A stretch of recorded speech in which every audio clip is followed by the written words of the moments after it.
Asher, ilang balota na ang natanggap ng RMA Committee at saang presinto galing yung mga unang balota na natanggap na nila?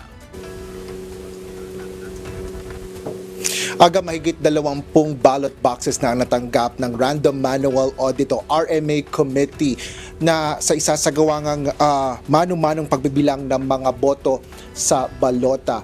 Galing yan sa mga lungsod ng Muntinlupa, Mandaluyong, Caloocan at meron ding 6 na ballot boxes mula naman sa Ilocos Norte.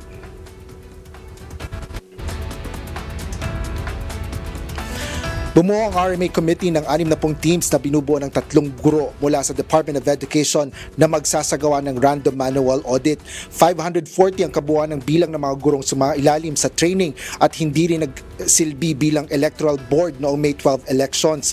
Manggagaling ang mga ballot boxes mula sa 762 clustered precincts sa bansa at online voting ng mga overseas Filipino sa katatapos lang na 2025 midterm elections. Alinsunod dito sa Automated Election System o AES kung saan dapat ay mayroong random manual audit sa isang presinto sa kada congressional district.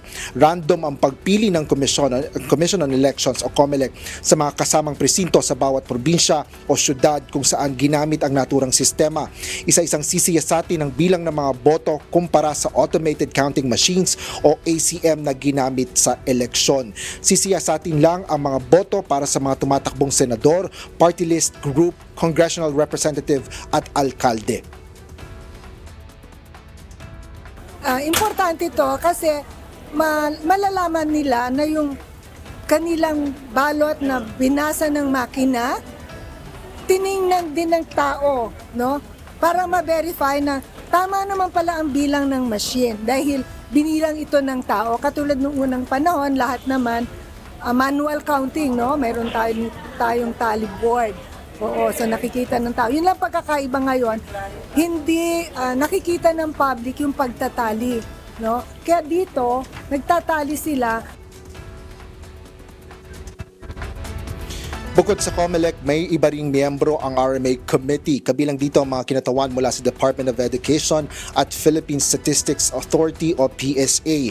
Gayon din ang Parish Pastoral Council for Responsible Voting, National Citizens Movement for Free Elections, Legal Network for Truthful Elections, at ang Philippine Institute of Certified Public Accountants. Ayon sa COMELEC, nasa 99.9% ang accuracy ng resulta ng random manual audit sa election results ng COMELEC sa mga lipas na halalan.